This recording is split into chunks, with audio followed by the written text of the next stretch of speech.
அங்கிருந்து மொண்டு அங்கே கொண்டு போய், அதை முதல்ல சொல்லியிருக்கலாம்ல, அங்கேருந்து மொண்டு கோர்னர் டைரெக்டாக கொண்டு போய் அங்கே பந்தி விசாரிப்புக்காரனில் கொடுத்துருக்கலாம்ல. இந்த வேலைக்காரனுக்கு 2 வேலை.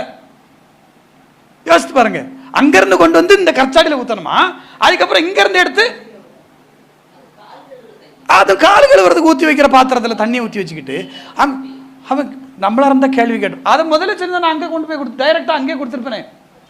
இந்த டைரக்டு இன்டைரக்ட் அந்த வேலையில் கிடையாது. நான் என்ன சொல்லணும் அதை அப்படியே செய்ய, அவ்வளோதான்.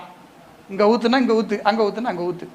அந்த அம்மா என்ன சொல்லிச்சு, என்ன சொல்கிறாரோ செய், அவ்வளோதான் அவன் வேலை, நீ கீழ்ப்படி. இவனுடைய கீழ்ப்படிதல் அங்க ரசத்தை கொண்டு வந்தது. ஆமென்.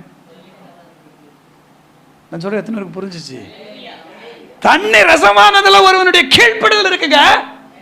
இயேசுவின் வல்லமையும் அவருடைய முதல் அற்புதமும் அங்கதான் ஆரம்பிச்சிச்சு. அவருடைய தெய்வீக வல்லமை அங்க வெளிப்பட்டுச்சு.